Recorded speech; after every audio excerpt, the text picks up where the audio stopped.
Yo creo que, más que de viajes, voy a hablar de un estilo de vida, de un esfuerzo personal, de cómo se puede hacer el sueño realidad, ¿no? Yo las conferencias que estoy dando ahora se titulan Diario de un nómada, un sueño hecho realidad, porque el material que ahora mismo tengo es la serie de televisión que estáis viendo y creo que es interesante que conozcáis los detalles de cómo se ha hecho, porque demuestran cómo una persona que realmente tenga interés en algo, que tenga pasión, que tenga un sueño, puede llevarlo a la práctica, a pesar de que todo el mundo le diga que es imposible, ¿no? Entonces, bueno, normalmente empiezo con un vídeo. Supongo que ya os habéis visto todos la serie, ¿no? O sea, y si no, deberíais verla. Pero bueno, no sé, para romper un poco el hielo, vamos a poner el vídeo. Viajero y escritor. Trabajaba en un despacho, pero un día abandonó la corbata para hacer realidad el sueño de la aventura.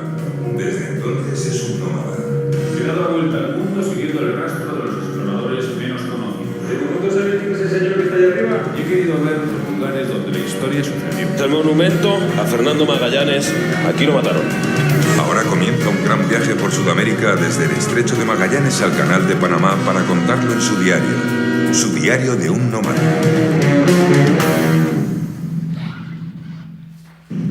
El hallazgo de un canal que unía los océanos Atlántico y Pacífico al sur de América el 21 de octubre de 1520 puede considerarse uno de los más grandes descubrimientos geográficos. Permitió interconectar los 5 continentes y cambió el curso de la historia.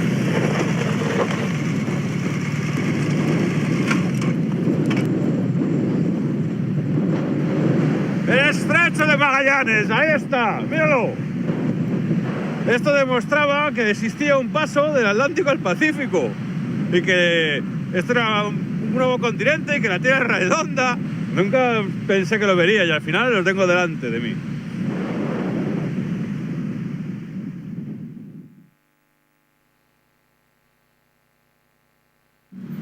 Aquí está el más grande, lo hemos conseguido, del Estrecho de Magallanes al Canal de Panamá para rendir homenaje a este señor. La Jerez de los Caballeros y el primero que vio en 1513 el Mar del Sur, el Océano Pacífico, demostrando así que América es un nuevo continente, que la Tierra es redonda y que se podía dibujar un nuevo mapamundi.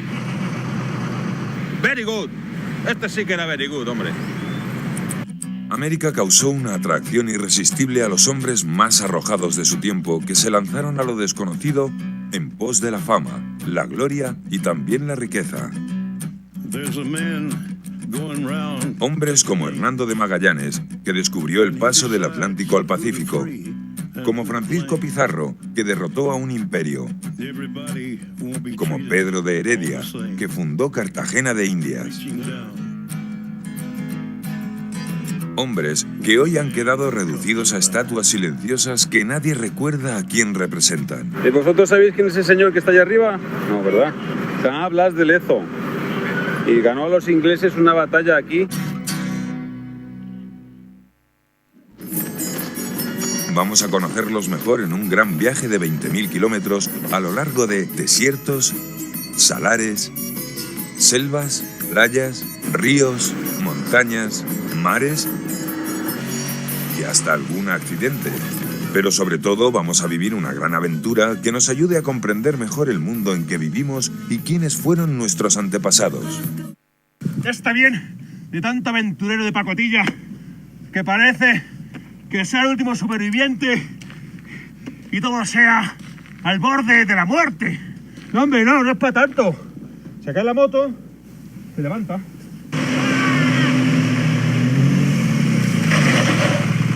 El peligro es siempre algo relativo, en realidad está dentro de nuestra cabeza, está en la mente, porque si somos como Uri Geller, que podía doblar las cucharas con la poder mental, nosotros también podemos esquivar los camiones en esta carretera estrecha, donde en principio no deberíamos caber más que uno solo. Y este es el cuarto de baño patagónico, típico de la Ruta 40. Se acciona el mecanismo y el agua gira al revés porque estamos en el hemisferio austral. Así empezó todo. El origen del mundo. Una isla desierta y unas maracas.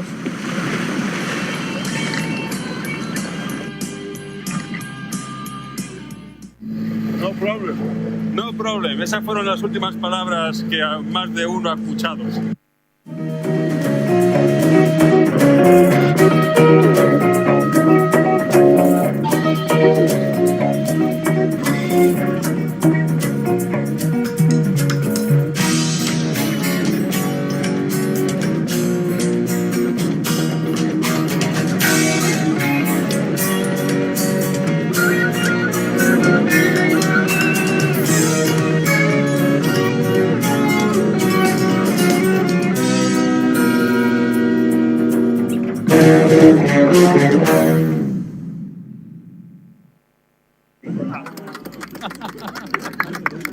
¡Viva Perú! ¡Ahí estamos! Amigos, la revolución está con nosotros, la lucha es imparable y el futuro es nuestro. Bien, tengo madera de líder,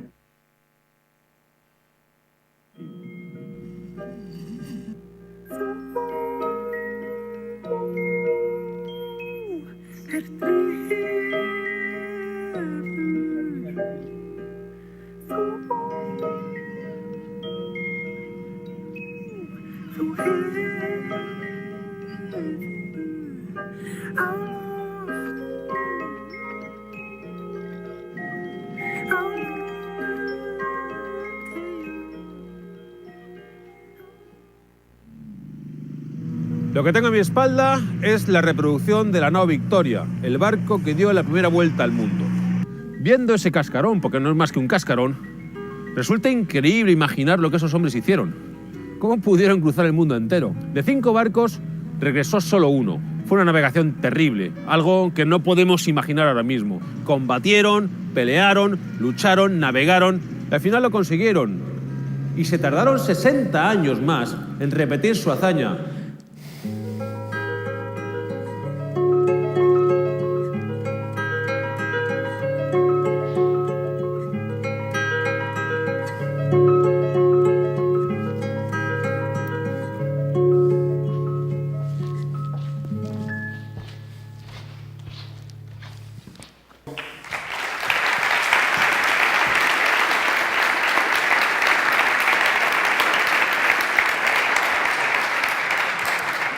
Gracias.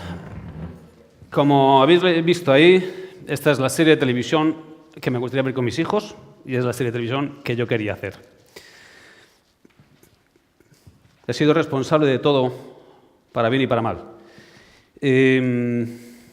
No fue fácil y creo que conviene contar un poquito cómo surge y cómo se desarrolla. Aquí Pablo, en su presentación, me ha desvelado ese secreto que yo saqué las oposiciones a registrador de la propiedad, lo cual me incorpora en el grupo de los funcionarios de élite en España, como el compañero Rajoy y algunos otros más. Las razones por las que yo saqué las oposiciones o por las que me metí en ese baile fueron porque yo me considero escritor. Escritor ante todo, lo digo siempre, no me considero motero. A mí lo de viajero o aventurero son cosas que me quedan un poquito grandes. No me considero un aventurero. Yo me considero escritor, un humilde escritor que trata de compensar con mucho trabajo la falta de talento o de encubrir que le falta genialidad. Entonces, como decía Cela, cuando escribes 8 horas diarias, al final algo bueno queda. ¿Qué es lo que sucede? Hace ya muchos años, ya había escrito ya varias novelas, tenían ciertas buenas críticas, pero muy pocos lectores. Yo sabía que no iba a vivir de esto, porque como vi en una entrevista en una televisión que le hicieron a un escritor serbio, le preguntaron si en Serbia se podía vivir de la literatura. Y entonces él contestó que sí, pero que no todos los días. Esto me dio que pensar, porque yo me di cuenta que eso era así también en España. Ya lo había dicho Larra, y eso que era el escritor, el periodista mejor pagado de su época, que escribir en España es llorar. Entonces, bueno, yo había sacado la carrera de Derecho, no tengo mala memoria, entonces decidí hacer caso a mis padres, porque lo más importante es satisfacer a tus padres cuando te hacen esa pregunta a los 18 años de tú, desgraciado, ¿de qué vas a vivir?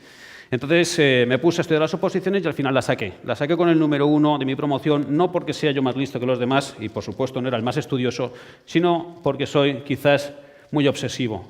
Debió ser el más obsesivo de toda aquella promoción y entonces superé a los que suponía que eran los grandes empollones. Bien, Estuve 6 años preparando las oposiciones, estuve 5 años anteriormente estudiando la carrera de Derecho y en el registro aguanté 5 años nada más.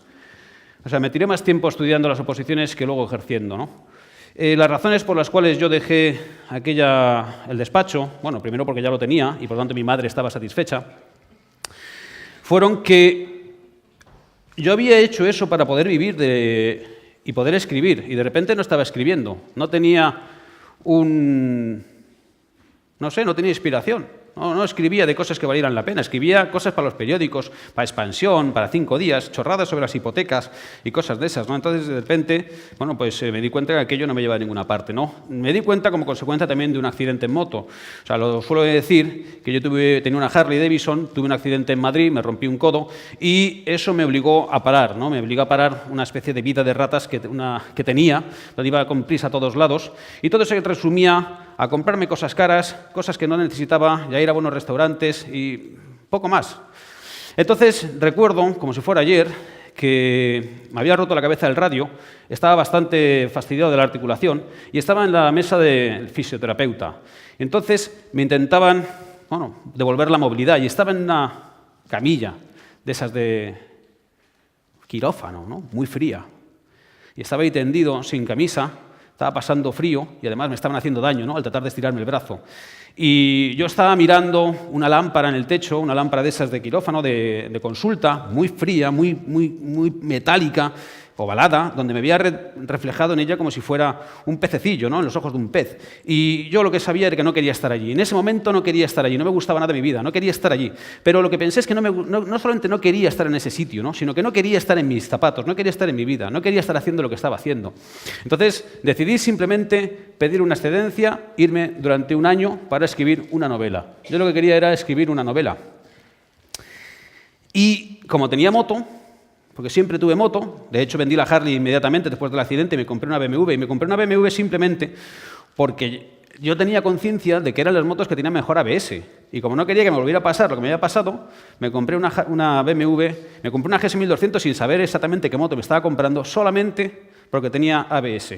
Claro, lo que pasa es que la moto esa luego cambió mi vida, ¿no? Pero en ese momento no lo podía predecir. Cuando yo cojo esa moto y decido poner distancia con España, abandonar mi trabajo y recuperar la inspiración para escribir una novela, me voy a Irlanda. Es el primer viaje que hago. Bueno, primero me voy a Italia, pero luego me voy a Irlanda. Y me voy a Irlanda por una razón, ¿no? Yo quería aprender inglés, estar allí tranquilamente, beber mucha cerveza, poner distancia con España, no recibir llamadas, no recibir emails, en fin, estar a mi rollo, ¿no? Quería irme con mi moto y tal. Y cuando estoy allí, ya recién llegado, recibo un email de un escritor amigo mío, que es Fernando Martínez Laínez, que me dice simplemente: busca las tumbas de los náufragos de la Armada Invencible. Entonces yo no sabía de qué me estaba hablando, ¿no? ¿De qué coño es esto de los náufragos de la Armada Invencible? Entonces me puse a investigar, porque tenía tiempo libre. Me puse a investigar y de repente apareció ante mí un montón de información sobre algo que yo desconocía por completo, que era que después del intento de invasión de Inglaterra en 1588, los barcos que intentaron volver a España rodeando Irlanda habían naufragado. Habían encontrado tremendas tormentas, habían naufragado 25 barcos, habían muerto allí 8.000 españoles y había un superviviente, que era el capitán Francisco de Cuéllar, que se encargó de contarlo todo en una carta. Pasó 7 meses huyendo de los ingleses, pasó 7 meses allí a salto de mata, prácticamente desnudo, y toda su peripecia quedó perfectamente reflejada en una carta maravillosa que yo desconocía por completo y que recuperé traducida al inglés. Entonces aquello me sorprendió mucho porque yo no tenía ni idea de lo que me estaban contando, no conocía esa historia, nadie me la había contado en el colegio. Entonces dije, bueno, pues esto es interesante. Leí la carta, me flipé con lo que aquel tipo contaba y decidí viajar en moto hasta Sligo, que era el lugar donde habían naufragado los barcos. Cuando llego hasta Sligo, después de haber hecho todo el viaje, pues empiezo a preguntar en los pubs, por si saben algo de la Armada. Los viejos empiezan a contarte historias fabulosas que cuentan los irlandeses, ¿no? Ahí entre pintas, y empiezo a vivir una experiencia que me resulta muy interesante. Y es mi propio viaje en moto, mi propio viaje íntimo, mi experiencia personal, sumada a ir tirando de un hilo histórico que para mí es una sorpresa constante y que me hace conocer un personaje y ver el mundo a través de los ojos de ese personaje, como es el capitán Francisco de Cuéllar.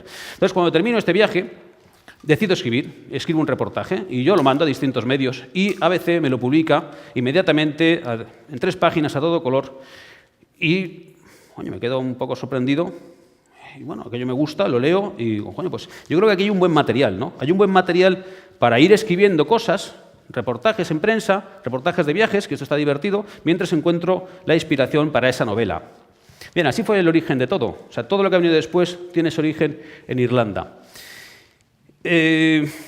Por circunstancias de la vida, me surgió la posibilidad de irme a África sin moto, a escribir un reportaje para la ONG de un compañero registrador que la estaba yo sufragando con su dinero y que quería que yo escribiera un reportaje en la revista del Colegio de Registradores que yo editaba entonces para ver si rascaba algo de perras a los compañeros. No creo que lo consiguiéramos, pero por lo menos él me pagó el billete y me fui a Nairobi. Y ahí fue donde empieza, digamos, mi verdadera aventura, ¿no?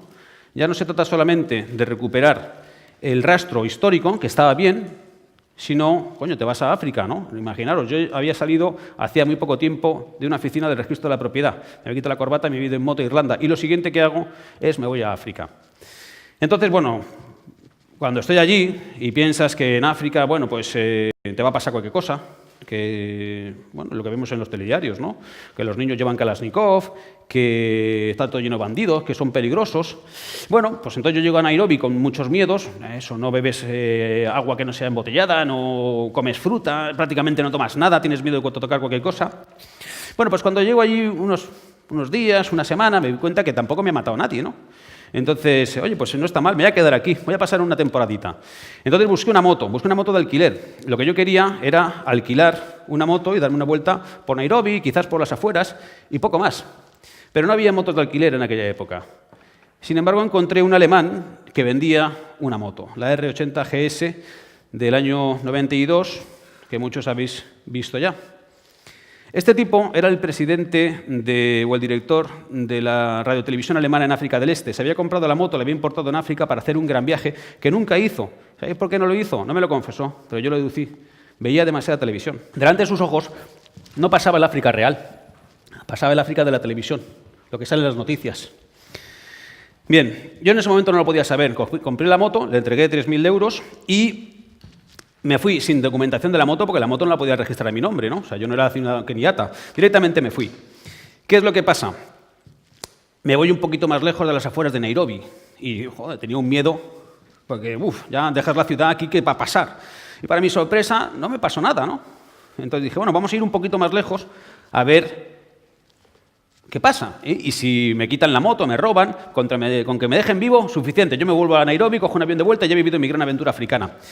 Bueno, el caso es que empecé a andar con la moto y, bueno, llegué a la frontera con Tanzania y todavía no me había pasado nada. Y dije, bueno, voy a cruzar la primera frontera africana y la pasé sin documentación de la moto. Y dije, esto es curioso, ¿no? Y dije, bueno, vamos a tirar un poquito más lejos y ¡pum! Me presenté en Dar es Salaam, que está a orillas del Índico. Entonces, oye, pues parece que aquí la cosa no es tan fea. Seguro que en el próximo país la cosa se pone más complicada. Entonces crucé a Zambia. Recorrí Zambia y allí se me rompió la moto. Oye, se ha roto la moto, ¿qué pasará? Bueno, pues al final se encuentra una solución. Un tipo puso la moto en una pick-up, la llevamos hasta Lusaka, encontré un mecánico que me la arregló y pude seguir el viaje. Y dije, joder, qué cosas, ¿no? Y dije, bueno, pues vamos a seguir un poquito más lejos, ¿no? Y pum, me cruzo Zimbabue. Bueno, en fin, van pasando cosas, ¿no? O sea, esto lo estoy contando un poco rápido, pero es cierto que te pones enfermo, que alguna cosa te roban, es cierto que, bueno, pues que hay carreteras que están hechas una mierda, es cierto que pasas calor, y es cierto que algún soborno tengo que pagar, es cierto que alguna vez me para la policía, es cierto que en un momento en una frontera me detienen porque no llevo documentación, es cierto todas esas cosas, pero, coño, es muy divertido. Bien, el caso es que con esta moto, desde el Índico llego hasta el Atlántico, recorro la costa de los Esqueletos en Nairobi, aparezco en Ciudad del Cabo, medio muerto de disentería, eso sí, porque había comido unas manzanas cuando no debía hacerlo.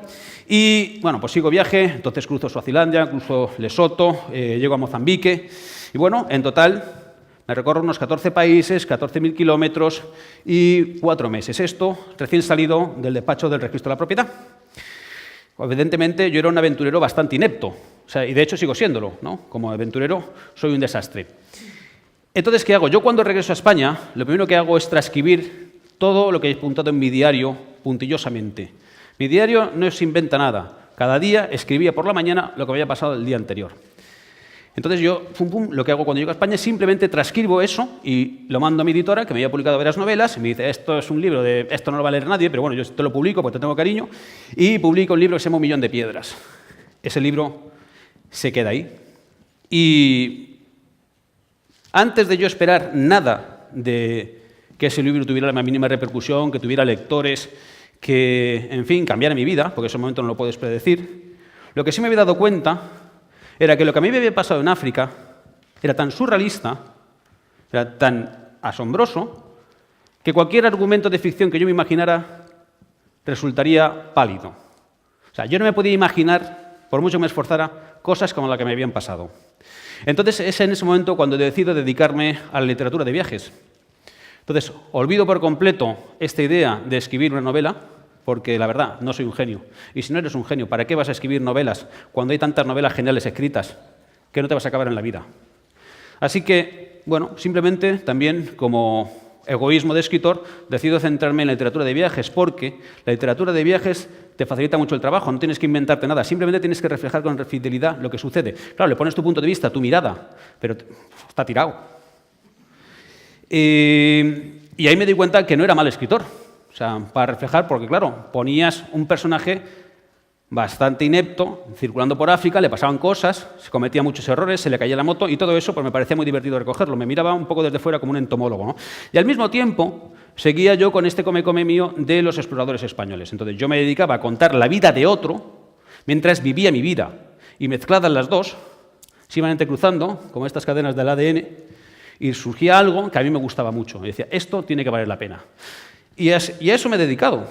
Después del libro de Un millón de piedras y después de La fuga del náufrago, que es el libro sobre Irlanda, pues bueno, recorro Asia Central, me convierto al cristianismo, me voy a peregrinar a la Tierra Santa, quiero meter la moto dentro de la Basílica de la Natividad en Belén. En fin, me pasan muchas cosas y yo también sufro una tercera transformación, que es la transformación de querer dedicarme a esto profesionalmente con el único objetivo, no de vivir bien, porque no iba a vivir bien, ¿no? Con el único objetivo de seguir viviendo. Bueno, en fin, la verdad es que tienes suerte si sobrevives dedicándote a esto, pero yo quería vivir de verdad, porque viajar es vivir. Entonces, como digo muchas veces, elegí malvivir para vivir. Pero es que no dejó de importarme malvivir, y os voy a decir por qué. Aprendí 3 cosas en los viajes. Aprendí quién soy, aprendí quiénes son los demás y aprendí que nos sobran muchas cosas. Aprendí quién soy porque cuando a ti te sueltan como un paracaidista en un territorio completamente desconocido, donde no tienes asiderios culturales claros, donde prácticamente no hablas el mismo idioma y además estás solo, ahí sabes quién eres. Porque aquí es fácil saber quiénes somos, o pensamos que sabemos quiénes somos, porque nos conocen nuestros amigos, nos conocen nuestra familia, nos conocen en el trabajo, tienen una imagen de nosotros, nos han visto desde pequeños y nosotros también queremos darles una imagen determinada. Cuando de repente eso desaparece y estás en una estepa kazaja con unos pastores de los cuales necesitas que te den de comer, ahí te das cuenta de quién eres. Cuando se te jode la moto, cuando tienes una enfermedad, siempre que estás solo en un territorio desconocido, ahí sabes quién eres. Y entonces ahí lo que aprendí fue, por una parte, que yo era capaz de muchas más cosas de las que jamás pensé. Es decir, muchas veces pensamos que estamos abocados a las pequeñas cosas, ¿no? Al miedo, ¿qué nos va a pasar? Y sin embargo, de repente te das cuenta que tú tienes recursos para sobrevivir. El que haya viajado por Asia Central lo sabe. Eso es un laberinto burocrático espeluznante y tienes que relacionarte en ruso. ¿Cómo diablos te relaciones en ruso con los burócratas de los consulados para conseguir los visados? Pues al final los consigues. Lo consigues por ti mismo. No va tu mamá a sacarte las castañas del fuego porque no puede ir. Es una de las cosas que también se aprende en los viajes. Es decir, de nada te sirve estar desesperado. La desesperación no va a ninguna parte. Cuando te has hartado de llorar, se te pasa la llantina y dices, bueno, a ver, ¿y ahora cómo salir de aquí? ¿No? Entonces, eso es importante. Aprendes quién eres tú. Luego, ¿qué aprendes? Aprendes quiénes son los demás. ¿Recordáis lo que os conté de lo que le pasaba al tío que me vendió la moto? Yo creo que veía demasiada televisión. Nosotros vemos demasiada televisión. Hombre, mi serie hay que verla porque está de puta madre. Pero las noticias nos muestran siempre una imagen del mundo que está completamente deformada. Porque una cámara es una lupa que deforma. Cuando tú coges una lupa y la pones sobre un grano, se ve ahí, joder, que eso es asqueroso. te puedes pensar que ese cuerpo tiene que estar enfermo por necesidad. Y no, simplemente es un grano. Si tú coges una cámara de televisión, que es una lupa, y enseñas a un niño con un Kalashnikov, te crees que todos los niños en África son ese niño, y no es verdad. Los niños en África juegan al balón. La mayor parte de los niños en África juegan al balón. Lo que pasa es que ese balón está hecho de trapo, porque no tienen balones de reglamento como nosotros. Entonces comprendí, me di cuenta por propia experiencia, porque yo era un aventurero inepto y he sobrevivido a 100 países, que la gente te echa una mano. Cualquiera que haya viajado lo sabe. O sea, la gente es muy amable. Es que yo siempre defino, el país más amable de todos es Irán, donde la gente es más amable. Quizás tengan un régimen asqueroso, pero la gente es buena, es muy amable, es muy hospitalaria. Y lo que nos venden es todo bullshit, como dicen los anglosajones. Por supuesto que existen patologías y existen problemas, y no los vamos a negar, y lo importante es que se intenten resolver, de una forma decente, no a patadas, como se han resuelto muchas cosas. Entonces, son dos cosas. Aprendes quién eres tú, aprendes quiénes son los demás. ¿Y qué es la tercera cosa que aprendes? Aprendes austeridad. A mí me decía Pablo si volver al registro. A mí no me importa volver al registro. Me voy a casar, voy a tener hijos, los tendré que mantener. Eso no es la cuestión. La cuestión es que la austeridad que aprendes viajando, convirtiéndote en nómada, te acompaña el resto de tu vida. Yo todas las cosas que tenía, y tenía cosas muy buenas, porque estaba soltero, me podía gastar dinero, me compré cosas muy buenas. El coche lo vendí, tenía un deportivo, lo vendí. Todo eso, trajes a medida, todo eso lo metí en cajas y lo dejé en casa de mi madre. Hace 7 años. Allí siguen las cajas. No las he echado de menos. Entonces te das cuenta que cuando no echas algo de menos es que no te hace falta. Yo he vivido durante meses, años, viajando en moto con lo que me cabe en las 3 maletas que llevo. Porque en realidad nos hacen falta muy pocas cosas. Y supone una liberación cuando dejas de tener cosas. Pierdes el miedo a perder las cosas, porque ya no las tienes. Entonces te das cuenta que el miedo que tienes muchas veces, el miedo económico, desaparece con las cosas. O sea, yo veo a mis compañeros registradores, están siempre acojonados. O sea, ganan mucha pasta, pero están siempre acojonados. ¿Por qué? Porque siempre tienen miedo de que haya una modificación legislativa, que bajen los aranceles, a que no puedan cumplir con todas las obligaciones que se han generado ellos mismos. Y como ellos, mucha gente. Una de las cosas que más me entristece ahora mismo, yo veo mucho a la gente, yo miro a la gente por la calle, una de las cosas que más me entristece es que ves gente que tiene trabajos honrados, que tienen trabajos decentes, que se los pagan moderadamente y que están agobiados porque no llegan a fin de mes. ¿Y sabéis por qué? Muchas veces porque tienen más recibos de los que pueden pagar, porque son esos puñeteros recibos que llegan mes a mes. Tú tienes tu nómina, y de pronto empiezan a llegarte un recibo de esto, del Canal Plus, del no sé qué, no sé cuánto, y dices, me cago en la leche, no me queda nada. Y todo eso muchas veces nos lo hemos creado nosotros, ¿no? Entonces, eso fue la tercera cosa que yo aprendí, que se puede vivir con muy poco, por lo tanto, dejó de darme miedo el malvivir, y como me gustó el mundo y me gusté yo, pues decidí eso, malvivir para vivir. Bien, ahora vamos al tema de la serie de televisión. ¿Cómo he conseguido hacer la serie de televisión? Porque, bueno, aquí lo que se ve es esto muy bonito y parece que es prácticamente una producción cojonuda, donde vas con coche de apoyo y todas estas historias. Esta serie la he pagado yo. Bueno, he conseguido gente que me la pague, pero han sido 4 perras. En total, la serie ha costado menos de 110.000 euros. Cuando yo pregunté a productores profesionales cuánto me podría costar hacer una serie de televisión recorriendo Sudamérica, 10 países, 20.000 kilómetros, 2 vehículos, a mí lo mínimo que me dijeron eran 360.000 euros. Por debajo de eso era imposible asumir el riesgo. Bueno, era imposible asumir el riesgo para ellos, pero no para mí. Yo lo asumí y me salió bien. Entonces, ¿cómo un pelanas como yo le dan la oportunidad de hacer una serie de televisión? Esa es la pregunta. Cuando yo escribía, me di cuenta que aunque no escribo mal, escribir exige llegar a los lectores. Y los lectores, leer cuesta trabajo, es un esfuerzo. No todo el mundo lee, pero es que aunque quieran leer, no todo el mundo está dispuesto a darte una oportunidad. Pero, sin embargo, el vídeo es así, haces así, ¡pum!, y ya te ves 5 minutos, 3 minutos. ¡Ah, mira este tío ahí haciendo very good, haciendo el chorre y tal, ¿no? Entonces yo me di cuenta rápido que tenía un personaje, que yo en la cámara, pues bueno, le echo desparpajo, le echo cara y me funciona. Entonces empecé haciendo vídeos para YouTube, y de hecho sigo haciendo vídeos para YouTube, es mi televisión. Entonces yo empecé a hacer vídeos para YouTube durante mi vuelta al mundo, Ruta Exploradores Olvidados, que me tiré 18 meses por ahí. Y claro, al principio hacías vídeos más o menos embarados, pero luego ya te vas soltando y al final es un desmadre, ¿no? Cuando ya estoy por Asia, por Borneo, por Sumatra, pues aquello ya es un descojono y realmente es que el viaje te va transformando y esa transformación la vas recogiendo con la cámara. Porque yo creo que eso también es lo importante, ¿no? Que la cámara siempre refleje la verdad, no actuar. No fingir, porque eso se nota. Y en realidad, si no eres actor, ¿para qué coño vas a fingir? Si no tienes un guión, mejor el guión que tienes delante en la realidad. Como os he dicho antes, la realidad es surrealista.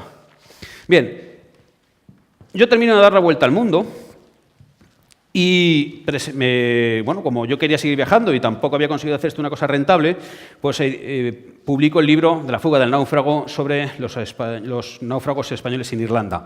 Y me voy con él en una caja por las librerías de Madrid, las librerías de viaje, a ver si alguien me deja colocarlo allí y, bueno, engaño a alguien y se lo compra. Y cuando llego a la librería Altair, que ya está cerrada, la librería Altair de Madrid, me dice allí el tipo, cuando ve mi nombre, dice, ¿tú eres Miquel Silvestre? Y digo, sí, yo soy yo, no debo nada, ¿no? Por aquí, ¿no?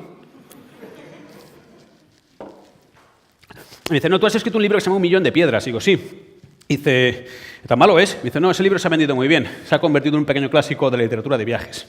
Y va, pues mira, no tenía ni idea, porque yo llevo un montón de tiempo fuera y la editorial no me paga un duro. Eso es otro de las cosas que suele suceder. Y dice, no, pues está muy bien, y además te conoce mucha gente. ¿Qué te parece, como hemos visto tus vídeos en YouTube, qué te parece si montas aquí un taller de edición de vídeos de viaje? Y bueno, le damos un poco de vidilla en el Twitter, en el Facebook. Tal. Y digo, bueno, vale, vamos a hacerlo. Yo, mientras no tengo que pagarlo, bien. Entonces, este personaje, al cual le debo mucho, y ni siquiera sé cómo se apellida, no lo he vuelto a ver, escribió una nota de prensa y la mandó a distintos medios. Y el único medio que hizo caso fue La Aventura del Saber, un programa cultural de televisión española en la 2. Y allí me llamaron para hacer una entrevista sobre vídeos de viaje. Y eso fue todo. Yo me presenté allí con mis vídeos, me senté allí en la mesa con Salvador Valdés, y entonces empezó, ¿tú eres registrador de propiedad? Sí, yo soy registrador de propiedad. ¿Y qué haces? No, yo viajo por el mundo, doy la vuelta al mundo en moto y tal, y busco exploradores españoles del pasado. Entonces al tipo, como es un programa cultural, le llamó la atención y me dijo, bueno, pues si vas a seguir viajando, mándame tus vídeos, que además de en YouTube los ponemos aquí, en La Aventura del Saber. Y digo, vale, bien, a mí no me cuesta nada.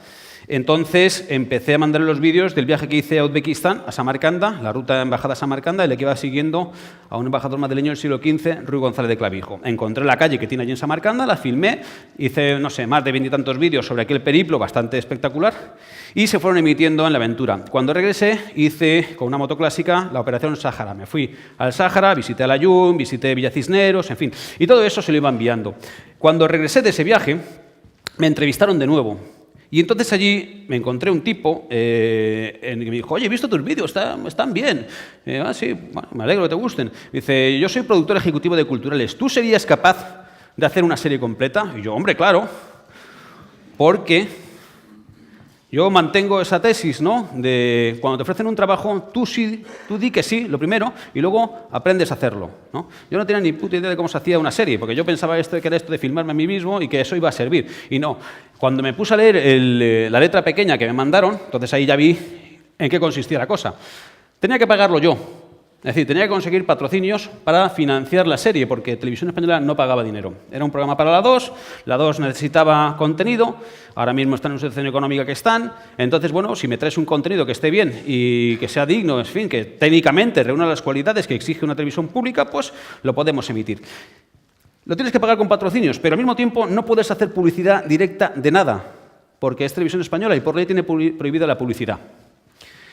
Y entonces, hombre, pues esto ya me lo complica un poco, ¿no? Si no siquiera puedo salir viviéndome un refresco, ¿no? Y que se vea lo que es, pues está complicado. En tercer lugar, tenía que rodearme de un equipo técnico que ellos consideraran adecuado. Es decir, no bastaba con que yo dijera que lo iba a hacer bien. No, tenía que llevar una serie de personas que eran un cámara, tenía que llevar un guionista, o por lo menos el guionista tenía que ser de España, un productor ejecutivo. Luego eso tenía que ir a un estudio de sonido. En fin, llevaba una serie de cosas que a mí me sonaban a chino, porque yo no tenía ni idea de cómo se hacía televisión. Bien, bueno, pero yo me ilusioné con el proyecto y dije, yo quiero hacer una serie de televisión, quiero hacer una serie de televisión como la que estoy haciendo, una serie de televisión en la 2, una serie de televisión donde yo pueda contar la historia que quiera contar, donde no me obliguen a ser un payaso, ¿no? Si hago una payasada, que sea porque yo quiera hacerla. De hecho, hacía tiempo me habían planteado la posibilidad de un reality y tal, en otra cadena. Yo eso no me interesa, porque eso no es lo que yo quiero hacer.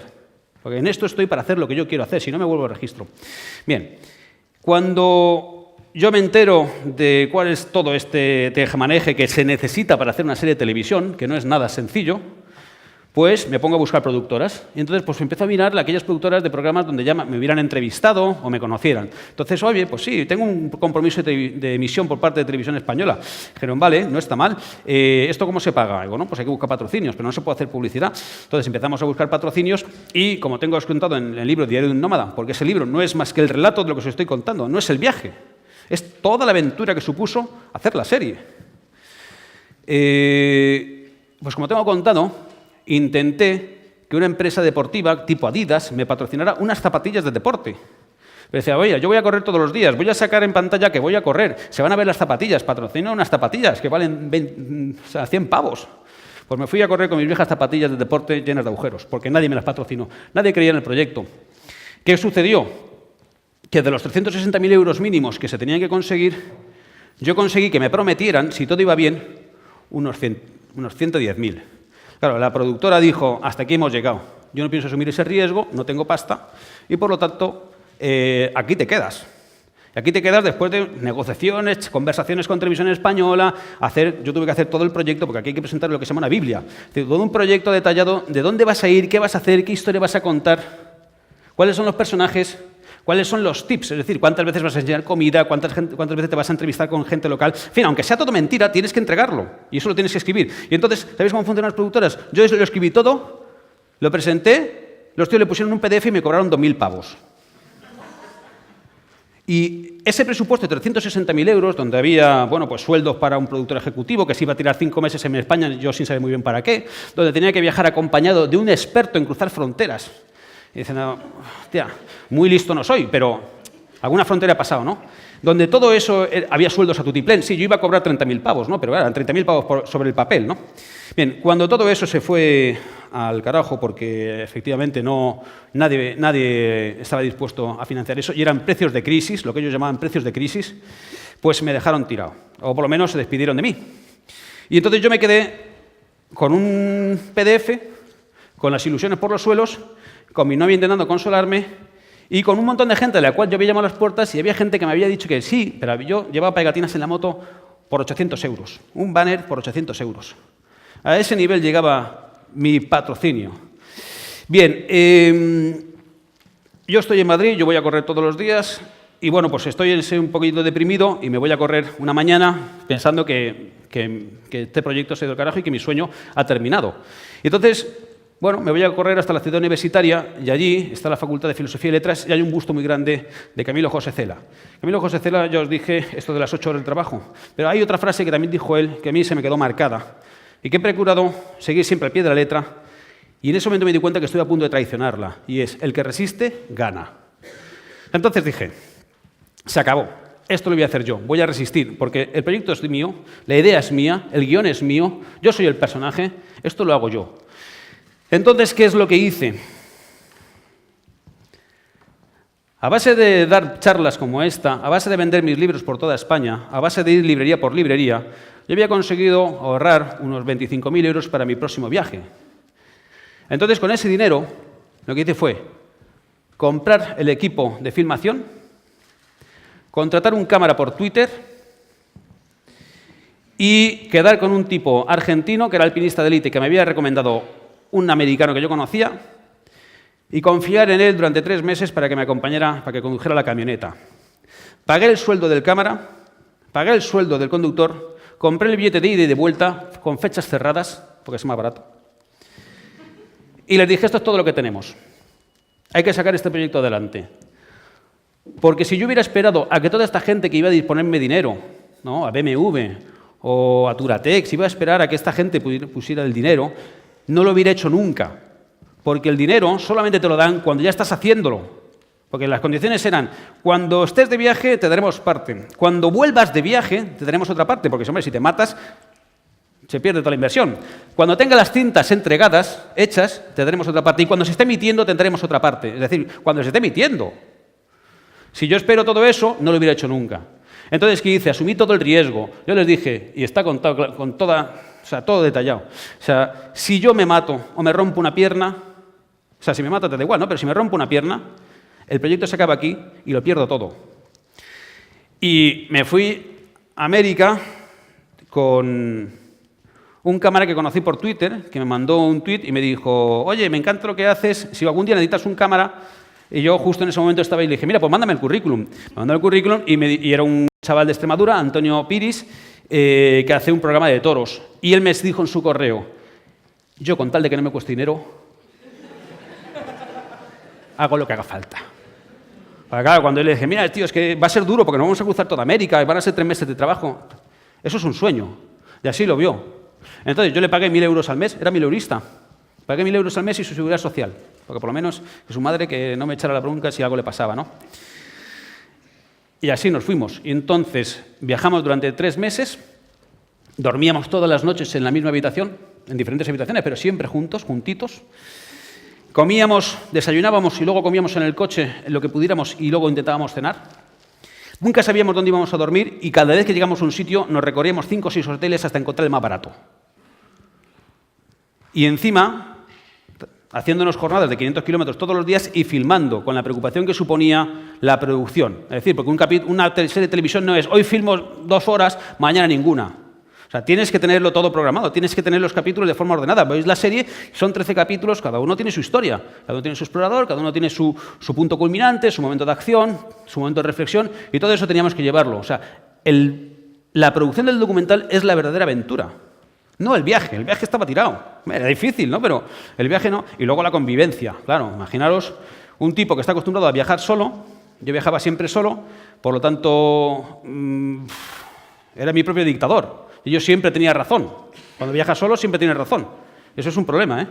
Sobre todo cuando te acompaña alguien más. Entonces ahí en ese momento cuando las cosas se pusieron tensas. El viaje estuvo a punto de irse todo al carajo, precisamente por los egoísmos, por las miserias, por la convivencia, porque yo no te digo lo que en realidad estoy pensando, y hasta el momento en que eso nos revienta y se ponen las cartas sobre la mesa y se dice claramente lo que uno siente, lo que uno piensa, y ya se aprende a comunicarse, aprendes a compartir, a explicar tus decisiones, y los otros empiezan a aportar su punto de vista y tú empiezas a atenderlo, hasta que el momento en que todo el equipo se siente parte del mismo proyecto, hasta ese momento las cosas no funcionan. Pero bueno, la serie está ahí. Y eso no hubiera salido si la gente, si todos hubiéramos estado como una piña al final, ¿no? Y así fue. Entonces, nada, simplemente tengo un vídeo que explica un poquito esto. ¿Lo queréis ver o no? Vale, pues es lo que llamo el making of. Supongo que algunos lo habéis visto, ¿no? Entonces, para que conozcáis también a los otros que no están aquí, que me acompañaron y que hicieron el viaje conmigo, y las condiciones en las que veníamos. ¡Maestro! Así se hizo Diario de un nómada. Para un documental de aventuras necesitábamos un vehículo, preferiblemente un poco más rápido. Un protagonista sobrio, hábil y que no dijese tacos. Y que no se equivocase. ¿Qué? A ver, que me he quedado bloqueado. El encontronazo entre los dos mundos era persona que se... ¡Ah! Necesitábamos un conductor con destreza para sacarnos de los líos en los que se metería el protagonista. Y un cámara con don de gentes, elegante. Y que no fuera un... ¡Coña! Dispuesto a escenas de riesgo. Maniobras complicadas. A correr si hacía falta y con dotes de realizador. La aventura es la aventura. Os presento al equipo de Diario de un nómada. Esta es la realidad de un documental. Aquí, pasad, compañeros. Aquí se aloja todo el equipo. No quiero que se vea la cara. Es el buffet libre. Máximo lujo, fíjate. Aquí mataron al último huésped. Convivencia muy estrecha. Porque yo pensé que eran pareja. Por eso yo como que... No, o sea, cuando me mandaron el email yo pensé que eran... No, que somos dos. Y pensé que eran hombre y mujer. A veces casi demasiado. Porque el otro No llegamos a ese punto de desesperación todavía. La moto, pero no, tú tienes que filmar. Avísame, tío. Macho, pero esto es básico. Vale, ¿y qué hago? ¿Adivino que te vas a caer? Pues sí. Le va a dar una hostia. ¡Hostia! Y así Antonio aprendió a predecir el futuro y a no ayudar al protagonista. Seguimos con nuestra glamurosa producción del documental. Ahora vamos a ver cómo resolvemos el pequeño problemilla de la picada 500 rumbo a Bolivia. Ahí, ahí. ¡La moto no! ¡Misión cumplida! Ah, estaba desesperado, pero salió. Bien, negrita. Pero no olvidemos al cuarto miembro, el dron. ¡Hala! ¿Sabes lo que haces?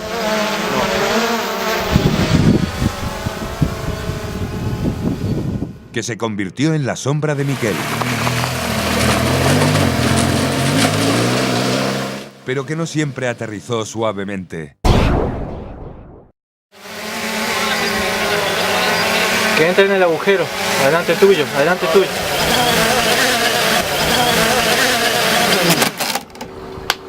Bien. Eres un máquina, tío. Gracias a él pudimos contemplar escenarios espectaculares y realizar el que posiblemente sea el viaje más largo filmado con drones hasta la fecha.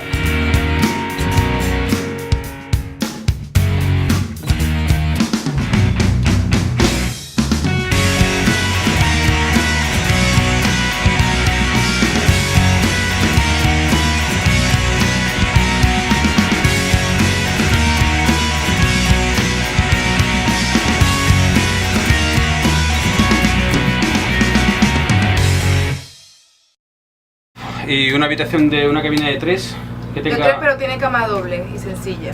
Oh, tía. Ahí podíamos llegar. Pues así nos lo hicimos. 3 indocumentados, perdidos en Sudamérica. En fin, ha sido un milagro. Pero ahí está conseguido y se ha emitido. El domingo que viene se emite el último capítulo, ya es la llegada al Canal de Panamá. Rememoramos el descubrimiento del Pacífico por Vasco Núñez de Balboa. Y bueno, es un trabajo del que estoy orgulloso por todo lo que me ha costado, ¿no? Si me hubiera tenido más medios, también estaría orgulloso. Pero es que esto ha sido como tener un hijo tonto. O sea, ha sido mucho trabajo, ha sido mucho esfuerzo, mucha dedicación. Y esto no se hace por dinero, porque al final más o menos recuperas lo invertido y poco más. Pero lo haces por pasión. Y yo creo que lo que se hace, cuando se hace con pasión, sale mejor que cuando se hace simplemente por oficio, porque cuando yo me llevé a Antonio, vi pasión en él. Y sin embargo, cualquier otro de los cámaras profesionales pata negra que me hubiera podido llevar, lo hubieran hecho como un proyecto menor, ¿no? Algo que hacen eso porque en realidad no podían hacer otra cosa. Y yo creo que cada vez que hagamos algo, tenemos que hacerlo como si siempre fuera la última vez que lo vamos a hacer y la más importante. Así que nada, esto ha sido todo sobre el Diario de un Nómada, un sueño hecho realidad. Espero que os lo hayáis pasado bien y ahora me quedo aquí a responder las preguntas, ¿no? O sea, no me voy. Espero que os haya gustado.